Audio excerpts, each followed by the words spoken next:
All right. Welcome back, comrades, to episode 7, Prolecast on China. I've got a special guest, Jason Unruhe, here with us today. Thanks for taking the time, Jason. I appreciate it, man. No, that's good. So, China, the topic of China. Um, as a Marxist myself, who really didn't at one point in time, didn't have any real understanding of what's going on in China, or the history. It just seemed really, I guess you could say, really intimidating, just because there's so much history, there's so much going on, and it's a big country itself, and its economy apparently is a bit difficult to understand. We're going to try and maybe hash out what some of those differences are, and maybe answer the question: is it a socialist country, or is it a capitalist one? Which, considering on my point, I consider it to have a planned economy, and with the country firmly in control of a communist party with over 80 million members. So, but let's maybe go. Jason, what do you have to say about that? Well, I would say, as a main argument, I would say that a lot of it is false attribution and circular reasoning.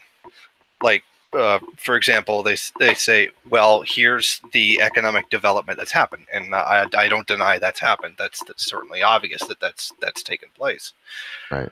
But socialism isn't the only system that can do that. Right.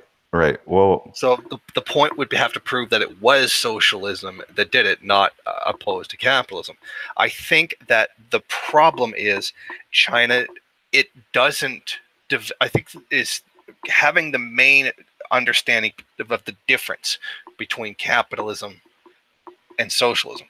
Socialism ceases to function on the basis of competition, because competition in the market is what leads to economic inequality, etc. That's the main function by which capital accumulates. The elimination of competition. Well, like, for example, you can still have state capitalism. You could still have, a capitalist enterprise. Right, but the main thing here, though, I mean, commodity or capital generation or anything like that, it's who's in control of the means of production? Are they privately held? Are they controlled by a state? Are they controlled by a communist party? And in this case, the means of production are firmly in control of the Communist Party of China. And I would say that's false. Okay, companies in China, including even foreign firms, are required by law to establish a party organization, something that is regarded by many people to be symbolic more than anything, right? Yeah, symbolic. How does that affect how it actually runs? And so what happens is, one senior executive whose company was represented at the meeting told some Reuters that some companies were under political pressure to revise the terms of their joint ventures with the state-owned partners to allow the party final say over business operations and investment decisions. Okay, and so that's just giving you just like a small glimpse into like how pervasive the party is, into how business can actually be done in China. And I think that's something kind of important to understand, wouldn't you say? I would say that it presupposes China to be a socialist state. Like, a heavy government regulation is not unique to socialism. The government just doing stuff doesn't constitute socialism. Well, I think that it's important to understand the main divide between capitalism and socialism. Like, you can just have them come in and regulate. So what? That doesn't prove that China's socialist. It just says that there's heavy state intervention. I mean, you can find stuff like that in Western Europe. Who benefits from this? Who benefits from the state intervention on this, though? I mean, these things are done in order to benefit the people themselves and the party. I would argue that the Chinese economy, while planned to a degree, is not planned according to serving human need, but towards economic development. And there is a very clear distinction between the two. There is more of a focus on the actual development of the economy as opposed to being need for people. Like, I have never understood, if it's a socialist country, why isn't there a universal healthcare program? That makes absolutely no sense to me. That's the very pinnacle, like the most basic thing that you would have to do in order to be Yeah, I a honestly, socialist I've country. I've never heard an instance of people going broke because they can't pay their medical bill in China, or being thrown out of a hospital because their insurance ran out. I can think of a very common example in China. If you say, just take the example of a car accident and you injure somebody, you are on the hook for that person's medical expenses for the rest of your life. And it is often a case where if they cause an injury, I mean, you could see videos of this happening over and over again. People will deliberately try to kill that person so they don't have to pay it. Okay. Yeah, I don't know how that really establishes whether or not a society is capitalist or socialist. I mean, Why isn't the universal healthcare stepping in and taking care of the person? I'm not, honestly, I'll be honest, I don't know the ins and outs 100% of the Chinese medical system, but yeah, I don't really understand how that would factor into the working class being in control of the means of production along with the Communist Party. I was just giving know. that as an example of that, like the economy being geared towards need rather than for the sake of economic development. So you mean like commodity production? Or, Not necessarily.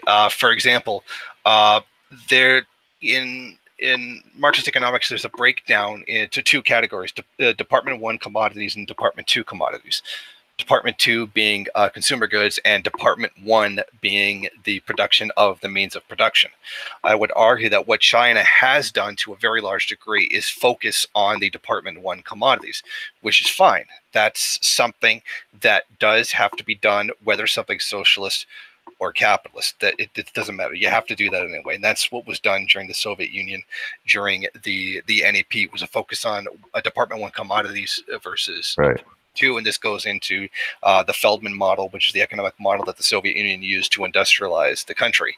But I would say, if we're not assuming that it's some kind of NEP, that it is a socialist country, because right. And if I can touch on commodity production, really quick, we know that commodity production leads to capitalism only if there is private ownership of means of production.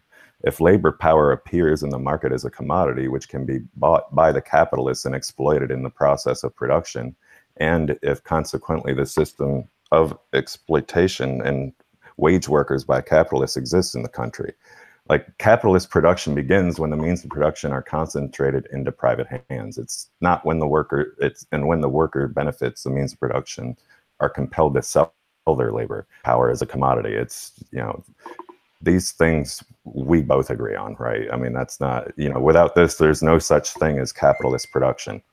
And, if the conditions for the conversion of commodity production into capitalist production do not exist, if the means of production are no longer private but socialist property, and if the system of wage labor no longer exists and labor power is no longer a commodity, and if the system of exploitation has long been abolished, can it be considered that commodity production will lead to capitalism all the same?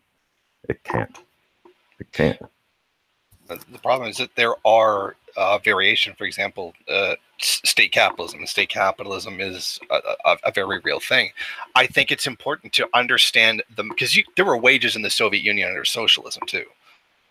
It was bought. Well, yeah, there was. Bought. Yeah, but I'm not I'm not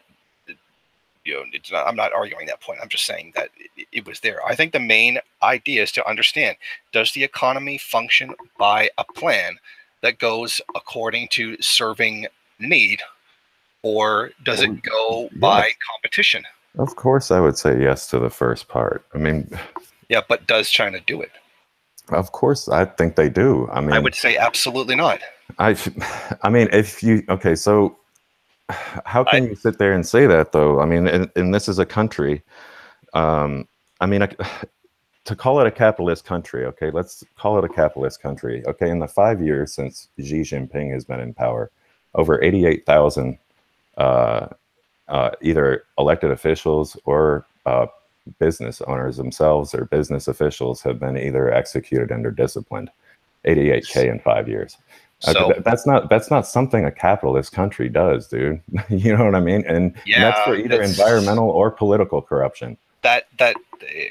One doesn't have anything to do with the other.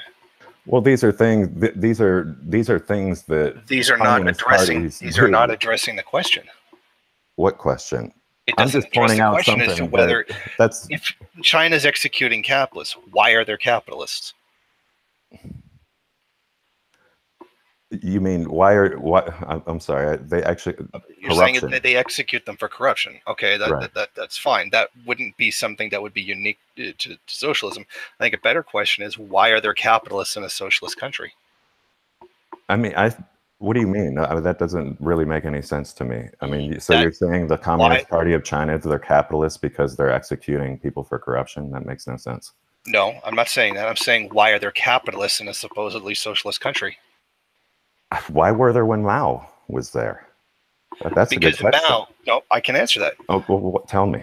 Because it was not necessarily socialism. It was New Democracy. New Democracy did not claim to be socialism.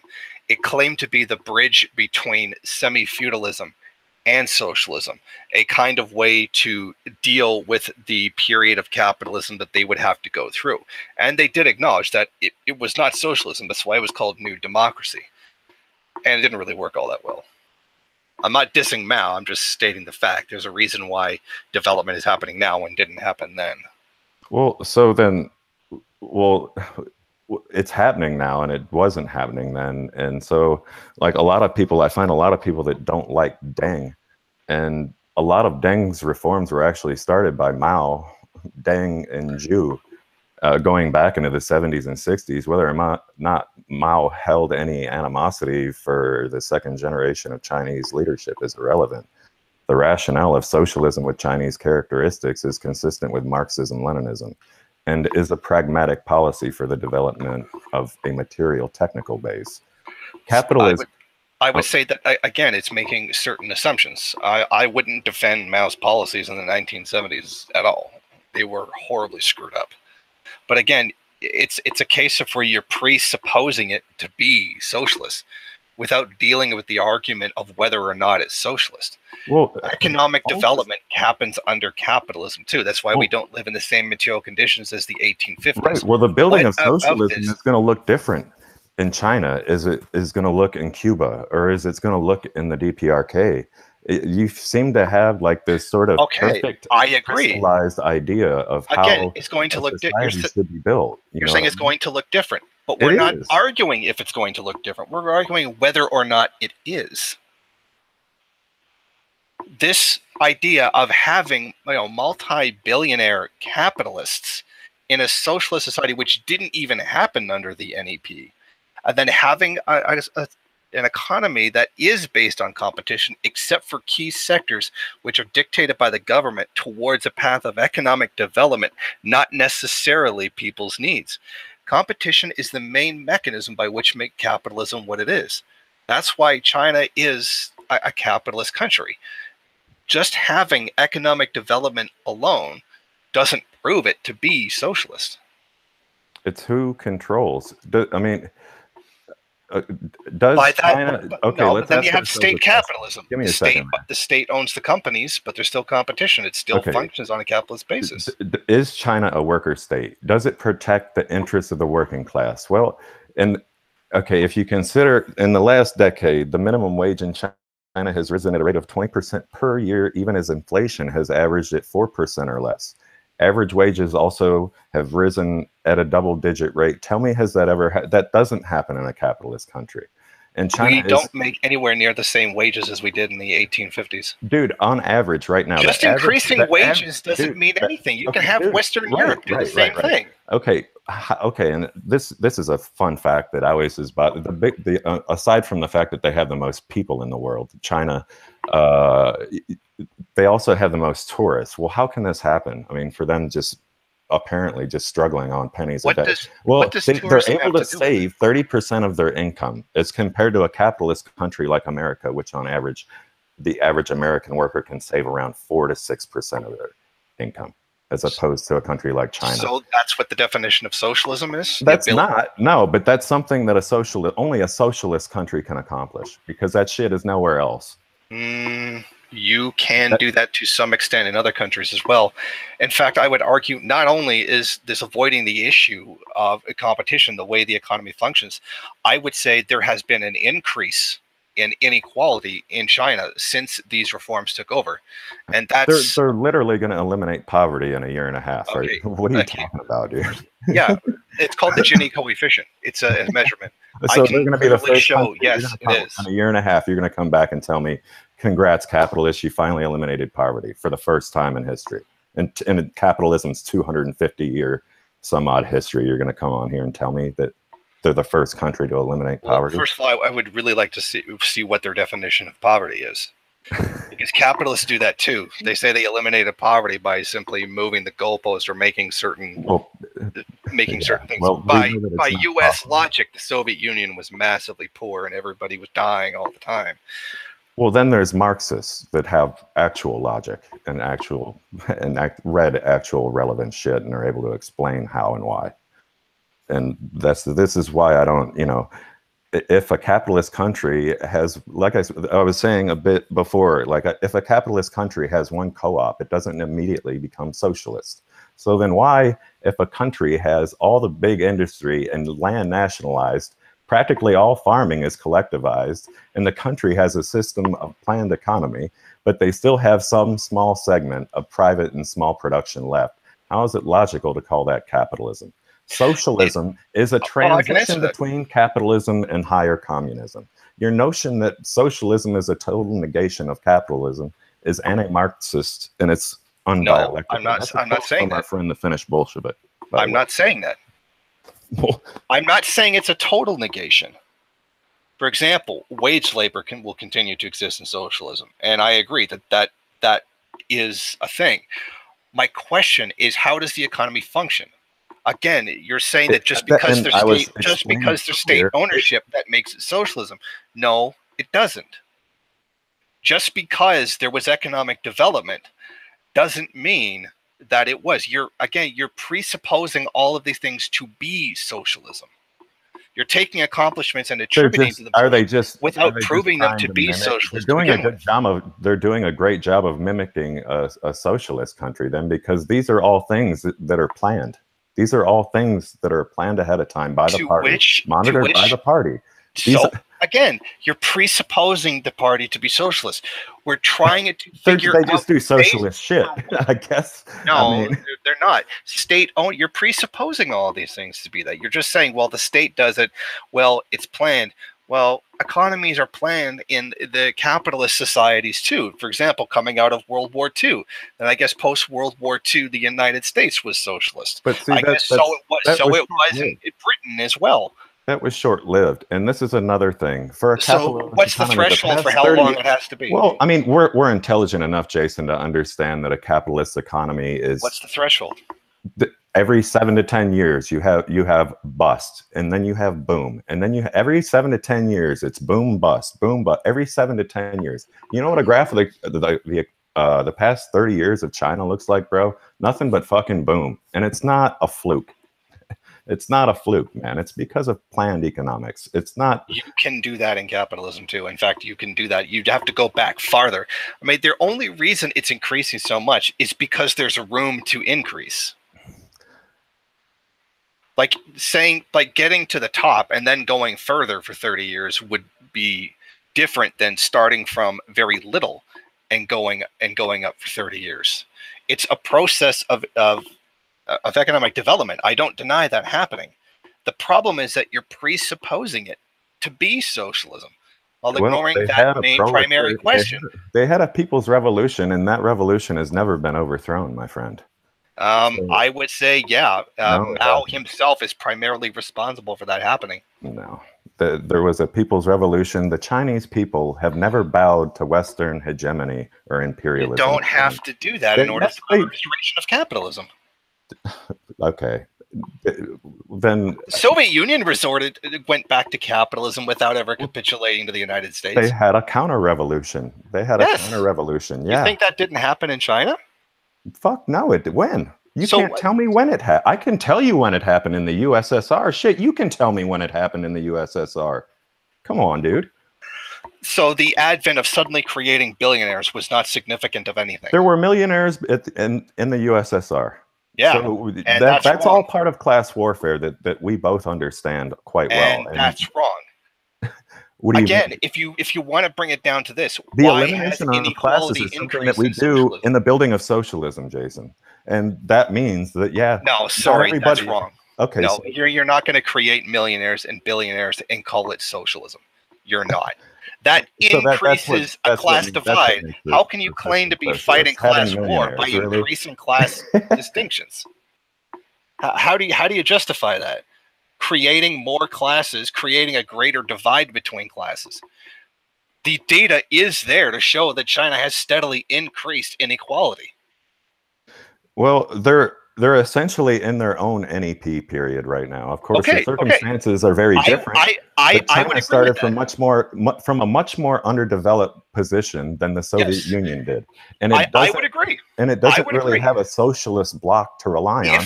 If we say that it's an NEP, then you are admitting that it's not socialist. No, that's not true either. Yes, I have Lenin right here. I have Lenin right here. Dude. The new economic policy means substituting a tax the requisite vote. It remains reverting to capitalism to a considerable extent. To what extent? Do not know. Concession to foreign capitalists and leasing enterprises to private capitalists definitely means restoring capitalism. And this is part and parcel of the new economic policy. Lenin is outright saying the NEP is capitalism. And under Maoist thought, they would be considered patriotic capitalists, if you want to put it like that. China is undoubtedly still socialist by any material analysis. Yeah, the material analysis that Lenin already gave. Dude. It functions based on competition. You'd called it the NEP. The NEP is They weren't suddenly, dude. They weren't Lenin and Stalin and the communists and the Communist Party of the Soviet Union was not somehow a socialist body that didn't represent the people while the NEP was going on. Like, are you high? Like, and it's no different in China. You're saying it was not socialist. I'm saying it's a socialist country that has a capitalist. Dude, it doesn't make any sense, dude. So Lenin didn't make any sense. No, I'm saying you're taking a quote from Lenin out of context. No, it's not. No, it is not out of context. Yeah.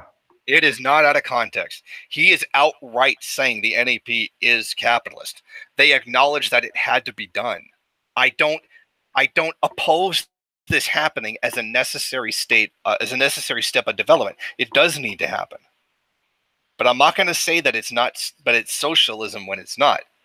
There has to be a period of capitalism. That's the evolutionary process. Even Engels said, all private capitalism cannot be abolished all at once. Even Engels said that. I mean, that's right, but that wouldn't necessarily make it socialist. It wouldn't it totally wouldn't make any fucking difference because there's still a party in control of the country and it's still representing the people and still taking care of the people's needs. Under any name, you have to argue whether or not the country is socialist. So what? Albania, not Albania. Tito Land. What was that? Oh, we're going to take such a beating for not knowing. Albania was Enver Hoxha. Yugoslavia. Yeah. That kind of like supposedly market socialism was just capitalism with worker co-ops. Competition is the main mechanism, and Chinese companies compete with each other to accumulate capital privately using private property, even if it is owned by the government and leased it. Here it is. Lenin even said that this is what the NEP is. I'm sorry, but you're wrong. Yeah. I don't oppose China taking a capitalist road for a time to get to a certain level of development and then jump to socialism. Totally, I understand that. There's a little bit more to the definition of what is capitalism and what is socialism, than just that. I mean, it also has to do. I know there is more to it than that. But that is the main argument. That's the main crux of it. Without competition, you do not have capitalism. And you can have state capitalism on that basis. Right, but we're getting away from, I think, at least in my opinion, who's benefited in China? I mean, no, that's not the question. But you're going to cite economic development. I'm not citing economic development. I'm citing. Okay, who controls China, right? Again, just because the party is in charge, that doesn't make it socialist. Okay, so like I said, that you're just attributing state control to being socialism. Well, I mean, it's controlled by a Marxist-Leninist. So they say. Pig farmer. I mean, so what? We've had leaders come from humble beginnings. Jimmy Carter was a fucking pig farmer. Yeah, but he obviously was a class traitor. Or well, okay. In that case, yes. He just say. I mean, he wasn't somebody who represented the working class. No, he wasn't. He wasn't. But again, just saying the guy came from this place doesn't matter. Right. Well, the point is to understand how the economy functions. Right. That would be the basis. Whether whether they called themselves Maoists or Marxist-Leninists really wouldn't matter, because they could just say anything they want. Right. Well, it's how it functions, into a little bit of how that functions and how it works. Well, they got these benefits for workers. So what? The even better benefits exist for workers in Western Europe, with wages that are even higher. Even some of this is just purely anecdotal. It doesn't answer the final question as to whether or not it's socialist. Does the economy operate under a socialist mode or a capitalist mode? It operates under a planned economic mode, and a planned economy isn't a characteristic of a capitalist country. Yes, it is. It can be done. How can it be? It has been done. It's not done. It's not done. Yes, actually, I can cite Nazi Germany for being a largely state-oriented, state-planned economy to a very large degree.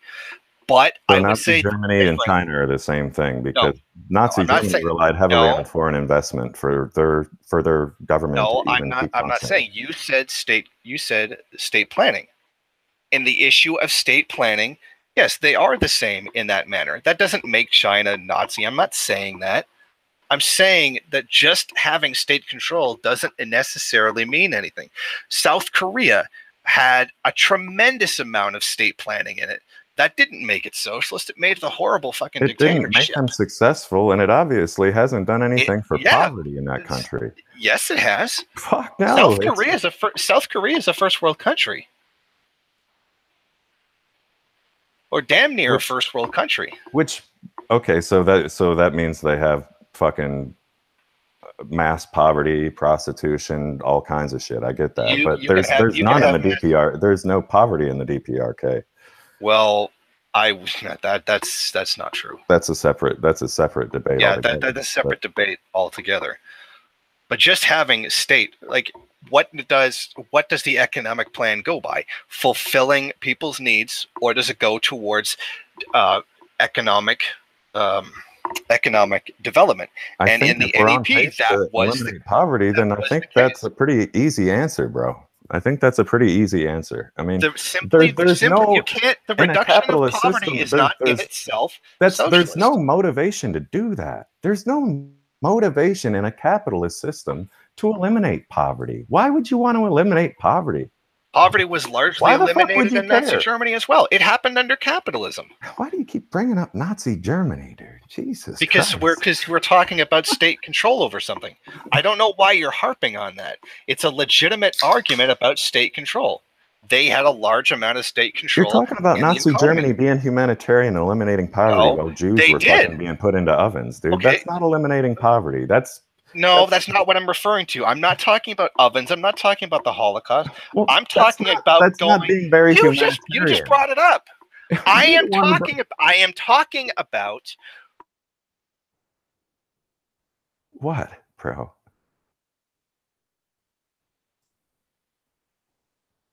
I was talking about China eliminating poverty, and you said Nazi Germany does that. Oh shit. Talking about China eliminating poverty, and you said oh shit.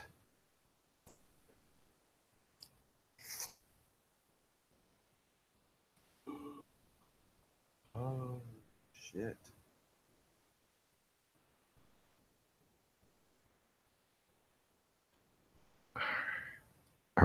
We are still live. Let me see if I can get Jason back in here. The fucking stream cut off.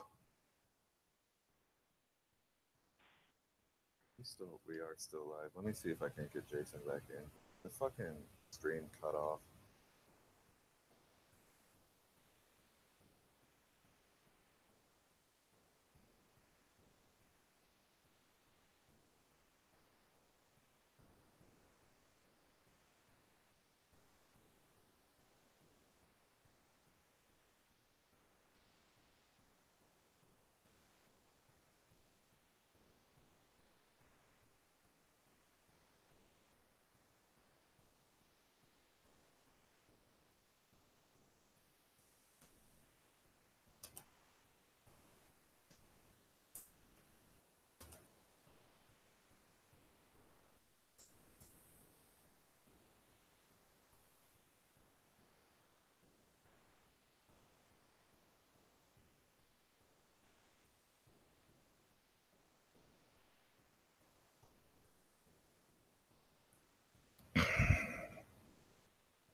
All right, let's try and get Jason back in here.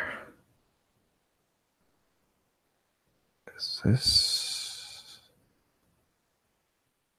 All right, let's try and get Jason back in here.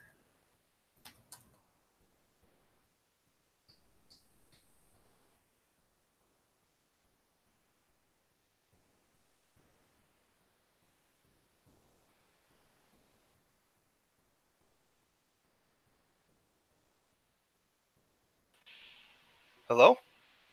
You back, bro? What the fuck happened?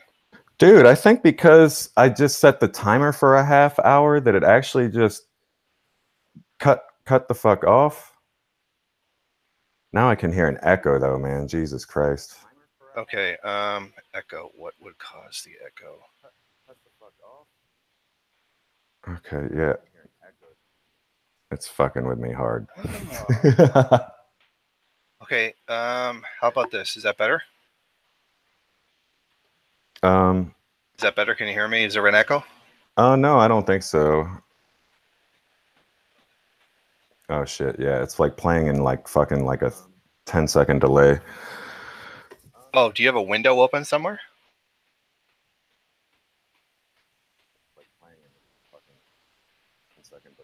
It just did it. It started doing it. No, I don't. It just did it. It started doing it.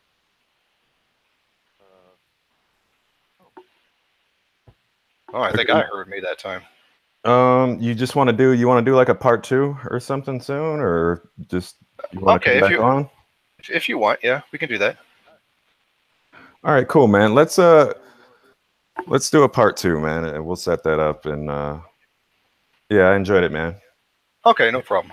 All right, cool, man. Let's appreciate having you guys, and appreciate having everybody listening. Appreciate it.